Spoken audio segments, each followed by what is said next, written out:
Hey, it's JC1424 once again with NASCAR Heat 4, and in this episode of our season with Stewart Friesen's number 52 Hallmark Chevrolet, we're going to be completing race 22, and that is the Lucas Oil 150 at ISM Raceway. In the last episode, raced at Martinsville, and we finished in second to Ross Chastain. He passed us in the last corner. I was trying to get around lap traffic, as was he, and then he just snuck his way in there and stuck it in there, and he got it.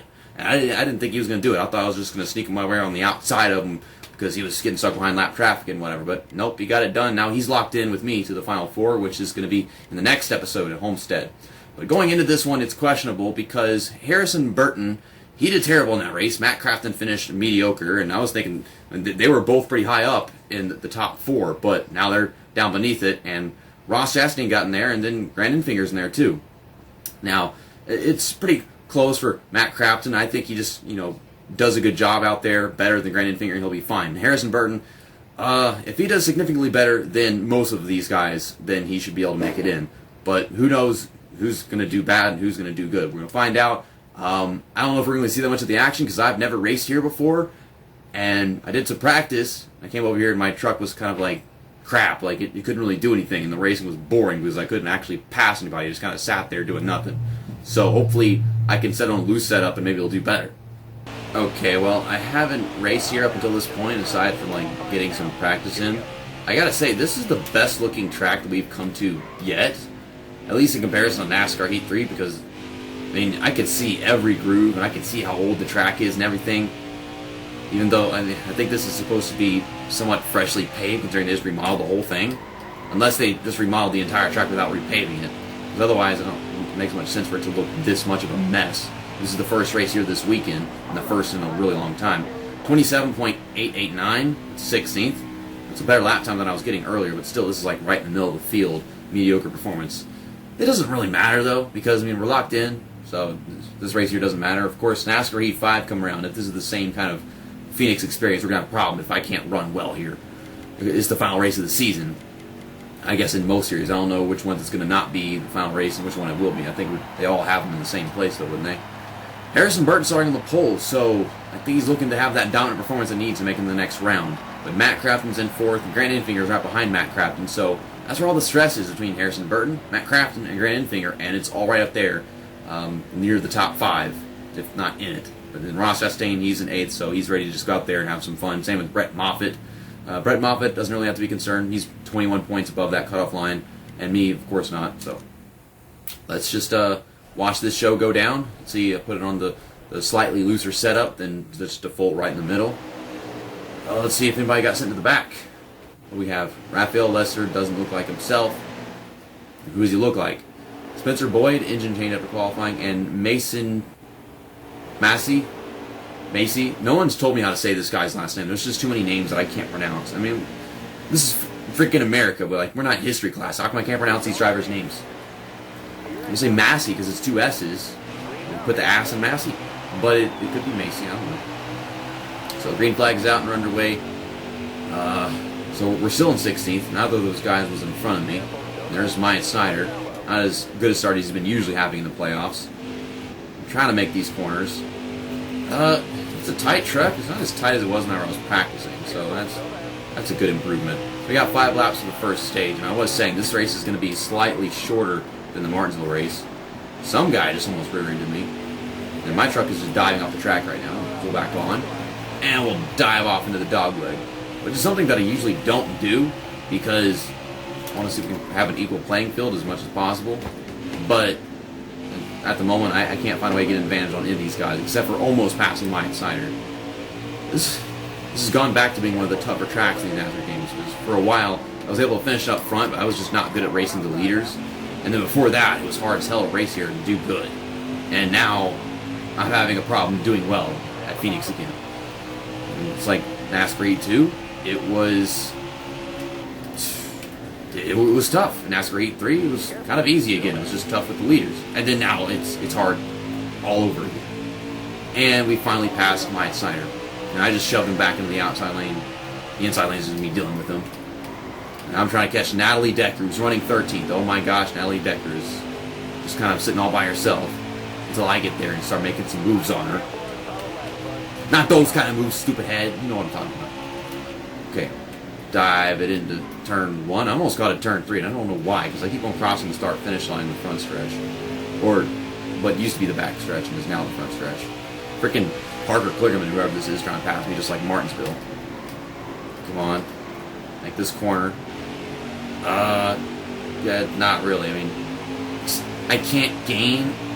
I can barely gain, and then when I get there, I guess I can pass well. I just can't gain. And taking a pass or making a pass takes forever, unfortunately. So if I do get there, I'm probably not going to pass her because it's the last stage. It takes me 2 damn laps to pass somebody. Okay, well, we've got the draft, and we get a run, and dive underneath her in turn 3, or what used to be turn 1. I'm trying to side draft. Oh, it's working. Side draft's working. And, oh, well, in the top 10, last guy crosses the line, and then I don't finish the pass. I honestly thought I was going to get it. I thought I was going to make that pass. Is Anthony Alfredo on the same team as Natalie Decker? Because their number font is very similar. I never noticed that.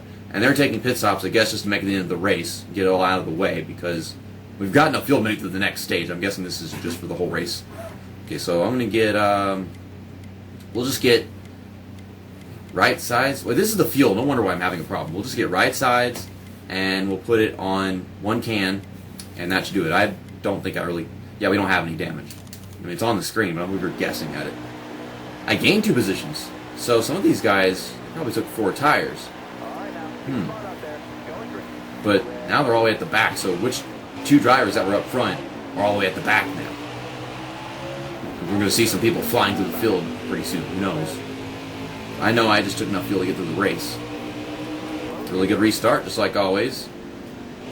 I'm trying to dive back underneath Todd Gilliland, and I don't want to go walking up the track hitting the Alfredo sauce guy. And these guys all dive underneath me.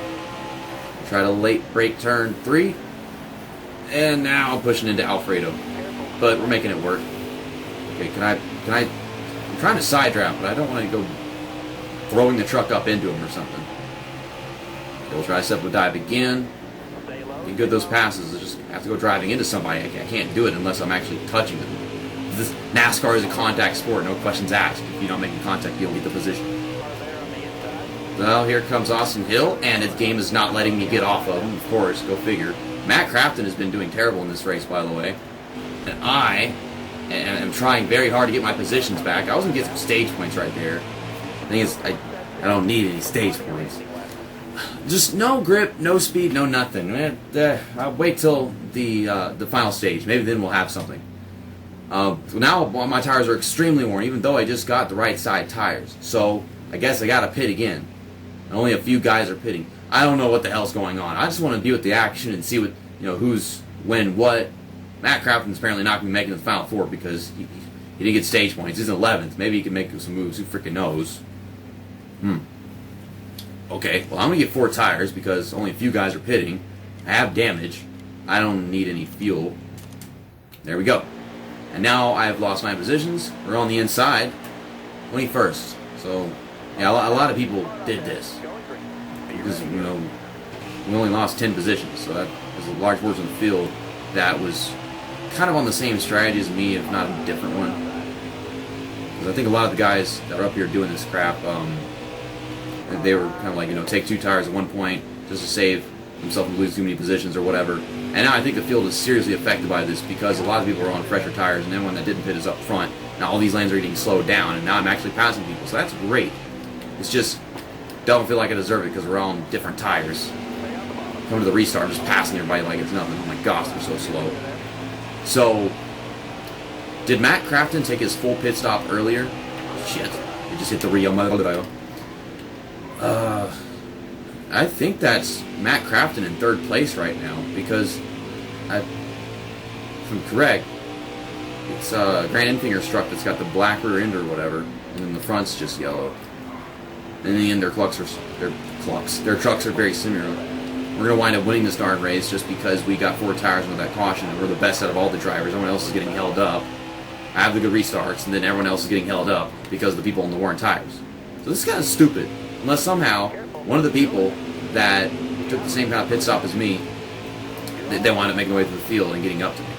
But at the moment, I haven't seen anybody attempt to pass me due to the fact that they took the same strategy. Yeah, we're going to be passing Matt Crafton. My truck is just driving way off the track. I must be under driving these corners, but I wouldn't notice because I'm going the same speed as them, and my truck is just doing weird crap now. Probably past these guys both on the outside at this point. Yep, so Matt Crafton and Brett Moffitt. Brett Moffitt don't really need to be up here. He could probably lose another 10, 15 positions and still make the Final Four. And then Austin Hill, who got himself knocked out of the playoffs, is in the lead right now. I mean, I bet he's just really upset that he had that terrible race, or terrible races. I don't remember how many it was, or if it was just one. But yeah, I mean, it's too late now. Now you should let Matt Crafton win so he can confirm he's going the next round with no stress. But Harrison Burton, I don't know how Burton's been doing after that caution and the end of the stage caution, obviously. Because I don't know what kind of strategy, if he was one of the other guys or what. Okay, well there's Grant Enfinger. So yeah, they finally caught up with me. The guys on the same strategy. I'm trying to pass Austin Hill on the outside because they're committing to the bottom and crap, and they're here. Out of nowhere comes Grant Enfinger. So I actually have somebody to battle right now. Well, if Grant Enfinger wins, he's getting locked in, and that pretty much confirms Matt Crafton's not. It'd be nice if Matt Crafton was here, but unfortunately, he's... Oh, no. Yeah, Matt Crafton's in 7th place. Grant Enfinger has fresher tires than almost everyone else that's up here.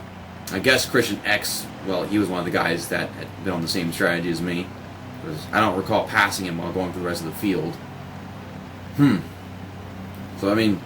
all these other guys, they're just going to lose it at the restart and hold the field. And it's going to be down to me, X, and I guess Grant Enfinger. As far as I'm concerned, these other guys, they're going to probably hold up the field so much at this restart that we wind up getting it. You know, these AI, they can only handle so much of this crap with the AI on worn tires, or more worn tires than them. But there you go, green, white, checkered. I was just thinking, it's like between me and Grant Enfinger, Matt Crafton's probably done for. Thing is, like, I've got fresher tires in Austin Hill, but I'm trying to make this pass on the outside. So Grant Enfinger's going to get around him instead. I thought it'd be more difficult for them than this.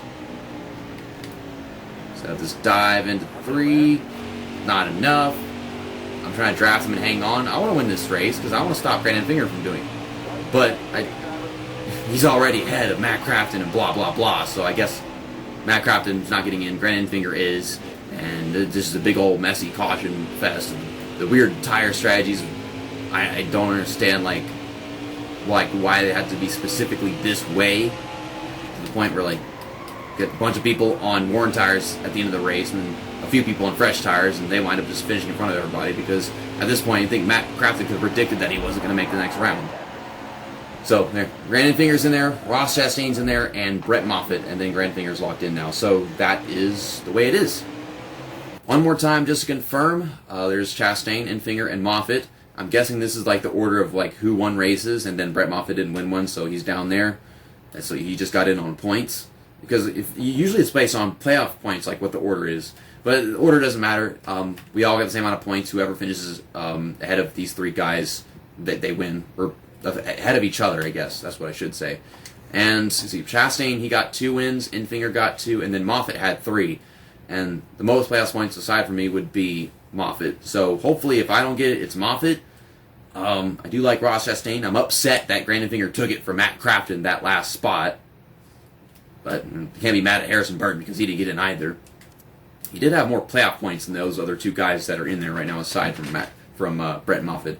I was originally going to do this Let's Play with Brett Moffitt. I felt that he was kind of like overrated in comparison to Stewart Friesen, because I'm a fan of Stewart Friesen because all the stupid crap that's gone on with him, like playing these games. He won me the NASCAR E3 Truck Series Championship, and he almost won Daytona, and then he won Eldora, which is cool, and he has an amazing paint scheme. I think he has the best paint scheme out of all these guys that are in the Final Four for this Let's Play. And we're going to start up the Xfinity Series Let's Play next weekend as well. And I'm still not sure exactly who I'm going to be doing that with, because I've been told to do it with Jeffrey Earnhardt, and I don't even like him that much. His paint scheme sucks. And then there's Brandon Jones, who's a freaking moron, but he won a race, and I think that's hilarious, and I think it'd be a great meme to do a Let's Play with someone who sucks that bad. Then I'd be obliged to do a Let's Play with John Wood in NASCAR 09 someday. Oh no, I did not mean to tell you that. I shouldn't have said that. I'll see you guys next week in 40 Eco Boost 200, Homestead. Oh dear. If I don't win this championship, then it's the first time in a NASCAR Heat game since NASCAR Heat 2 where I don't win a title. See you next time. That's that, and episode over.